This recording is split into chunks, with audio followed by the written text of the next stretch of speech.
Hello hi friend जय जगन्नाथ पिलामाने आज आम पढ़िबा तृतीय श्रेणीर द्विशतक आम संख्यार कहानी। देख पिलामाने हजार हजार वर्ष पूर्वे लोके गणना करिबा आरंभ करिथिले। सेमाने निज जिनिसर हिसाब रखिबाकू चाहुथिले, तेणु सेमाने गुम्फार कांथ ओ गछर छालीरे चिह्न କରୁଥିଲେ। ସମୟକ୍ରମେ ସେମାନେ 5, 10, 20 ଓ 60 ଟିକିଆ ଦଳ ତିଆରି କରି ଜିନିଷର ହିସାବ ରଖିଥିଲେ। ପ୍ରାଚୀନ ଭାରତୀୟମାନେ ମାତ୍ର 10ଟି ସଂକେତ 0, 1 ରୁ 9 ଯାଏ ର ବ୍ୟବହାର କରି ଯେକୌଣସି ସଂଖ୍ୟା ଲେଖିବା ପାଇଁ ଏକ ସ୍ୱଦେଶୀ ପଦ୍ଧତି ତିଆରି କରିଥିଲେ। ଏହା ମାନବ ଇତିହାସର ସବୁଠାରୁ ଚମତ୍କାର ଏବଂ ସୃଜନଶୀଳ ଆବିଷ୍କାର ମଧ୍ୟରୁ ଗୋଟିଏ।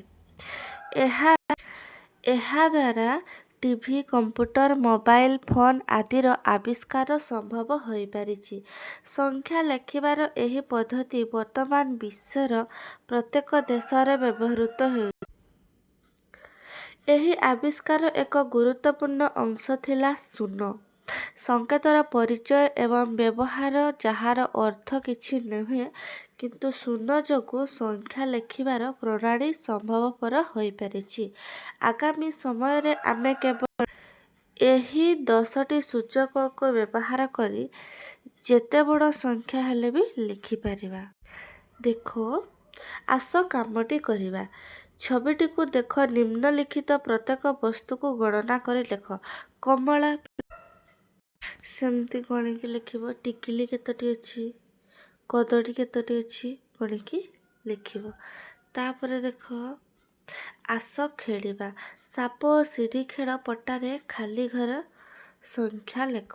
ଦେଖ, ଏଠି କେତେ ଅଛି? ଏପଟୁ ଷ୍ଟାର୍ଟ କରିବ। 1, 2, 3, 4, 5 ଏଠି କେତେ ହେଇଯିବ ନା 6 ହେବ। ଦେଖ, ଏଠି କେତେ ହେବ ନା 6, ତାପରେ କେତେ ହେବ 7 ଅଛି, 8, 9 ଅଛି, 10। ବୁଝିହେଲା? ସେମିତି 11, 12 କେତେ ଅଛି? ଏଠି 15 ଅଛି। ଏଠି କେତେ ହେବ 16, ଏଠି 17, ଏଠି କେତେ ହେବ 20, ସେ ଦୁଇଟା। ଏଠି କେତେ ହେବ କୁହ? ଏଠି 21 ଅଛି, 21, 22, 23, 30 ହେଲା। ଏଠି କେତେ ହେବ ନା ଆଉ ଗୋଟେ କଲର ଆଣିବା। ଏଠି କେତେ ହେବ 31, ଏଠି କେତେ 32, ଏଠି 33, ଏଠି କେତେ ହେଇଯିବ 35, ଏଠି କେତେ ହେବ 36, 37, 38, ଏଠି କେତେ ହେଇଯିବ ପିଲାମାନେ କୁହ ନା 50, 51 ହେଲା। 52, ଏଠି କେତେ ହେଇଯିବ 53, 55, 56, ଏଠି କେତେ ହେଇଯିବ 57, 58, ଏଠି କେତେ ହେଇଯିବ 59, 60, 61, 62, 64, ଏଠି କେତେ ହେଇଯିବ 65, ଏଠି କେତେ? ଏଠି ଦେଖ କେତେ ହେବ 65 ଅଛି। ଏଠି କେତେ ହେବ 66, 67, 68, 69, ଏଠି କେତେ ହେଇଯିବ ନା 70, ତାପରେ 71, ଏଠି କେତେ ହେବ 74, ଏଠି ହେଇଯିବ କେତେ 77, 78, ଏଠି କେତେ ହେଇଯିବ 80, ତାପରେ 81, 82, 83, 84, ଓ ସରି ଏପଟୁ ଆସିବ। ଦେଖ, ଏଠି କେତେ ଆସିବ 80, 81, 82, 81, 82, 83, 84, 85, ଏଠି କେତେ ହେଇଯିବ 86, 87, 88, 89, 90, ଏଠି କେତେ ହେଇଯିବ 90, ଏଠି 91, 93, 94, 95, 96, 97, 99 ଏଠି ହେବ 100 ବୁଝିହେଲା। ତାପରେ ଦେଖ ଆସ ଚିନ୍ତା କରିବା ପିଲାମାନେ। ଏଠି ଦେଖ ମୁଁ ଜଣେ କଥା କୁହା ପାତ୍ର, ମୋତେ ଯେକୌଣସି ସଂଖ୍ୟା କହିଲେ ମୁଁ ତୁମକୁ ପରବର୍ତ୍ତୀ ସଂଖ୍ୟା କହିବି। ମୁଁ କହିଲି କେତେ କହିଲା ସିଏ? ଦେଖ ଏଠି ସିଏ କେତେ କହିଛି? ମୁଁ କହିଲି 42 ପାତ୍ର କହିଲେ 43। ମୁଁ କହିଲି 63 ପାତ୍ର ମାନେ ଏଠି କେତେ ହେଇଯିବ ନା 64 ବୁଝିହେଲା। ମୁଁ କହିଲି ଡେସ୍ ପାତ୍ର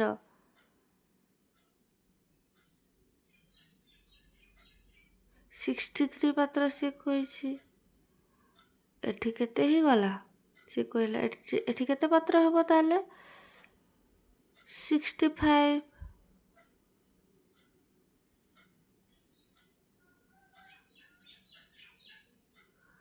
ହେଲା। ତାପରେ ଦେଖ ଏଠି 100 କ'ଣ? ମୁଁ କହିଥିଲି 99 ପାତ୍ର କହିଲେ 100 ହେବ। ମୁଁ କହିଥିଲି ଏଠି କେତେ କହିଲା 90 କହିଲା, ମାନେ ଏଠି କେତେ ହେଇଯିବ 89, 8ରେ 9। ଏଠି କେତେ କହିଛି 39, ମାନେ ଏଠି କେତେ ହେଇଯିବ 40 ବୁଝିହେଲା। ତାପରେ ଦେଖ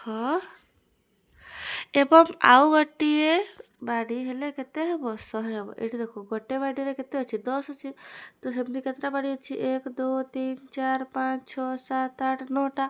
9ଟା ବାଡ଼ି ମାନେ କେତେ ହେଲା 90। ଏଠି କେତେଟା ଅଛି ଦେଖ ଗୋଟେ 1 2 3 4 5 6 7 8 9 ଅଛି। ଆଉ ଗୋଟେ ଦେଲେ କ'ଣ ହେବ ନା 100 ହେବ ବୁଝିହେଲା। ସେମିତି ଦେଖ ଏଇଠି ଦେଇଛି ଆସ କାମଟି କରିବା, ଶୂନ୍ୟସ୍ଥାନ ପୂରଣ କର, 100 ତିଆରି କର କହିଛି। ଏଠି କେତେ ଅଛି ନା 70ଟା ଅଛି। କ'ଣ 10 10 ବିଡ଼ା 7ଟି ଅଛି, ତ ହେଲା କେତେ 70।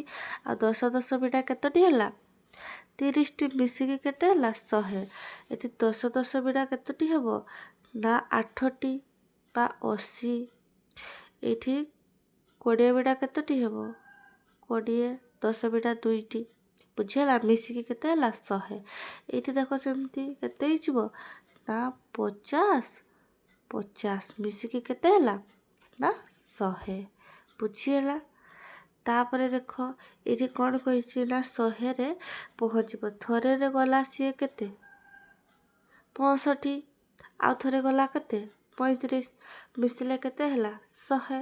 ଦେଖ 0ରୁ ଗଲା କେତେ 65, 10 20 30 40 50 60 70, 70 ମଝିରେ କେତେ ଆସିବ 65, ତ ଏଠି ହେଲା 65, ଏଠି ଆସିବ କେତେ ତାପରେ ଆସିବ 35, ମିଶିକି ହେଲା 100 ବୁଝିହେଲା।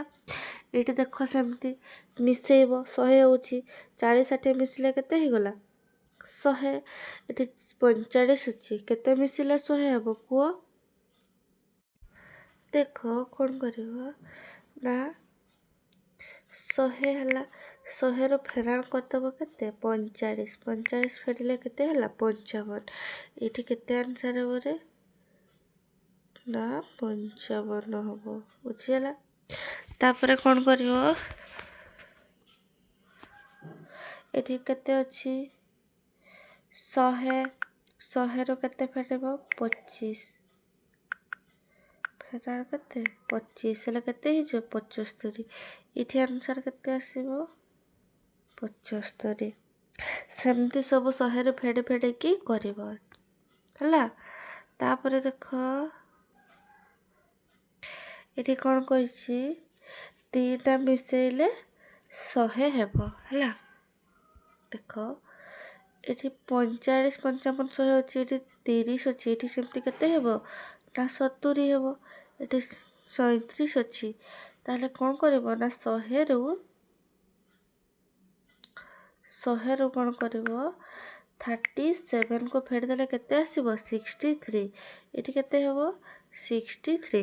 ସେମିତି ସବୁ ଗୁଡ଼ାକୁ 100 କରିବ, ମିଶେଇଲେ କେତେ ହେବ 100 ହେବ। ସବୁ ସଂଖ୍ୟା ଗୁଡ଼ିକୁ 2ଟା ସଂଖ୍ୟା ମିଶିଲେ 100 ହେବ।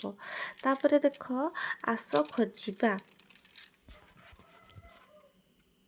କ'ଣ କହିଛି ଦିଆସିଲ କାଠିର ଏକ ପୂରା ବାକ୍ସ ଖୋଲ, ବାକ୍ସରେ ଦିଆଯାଇଥିବା କାଠିର ସଂଖ୍ୟା ଅନୁମାନ କର।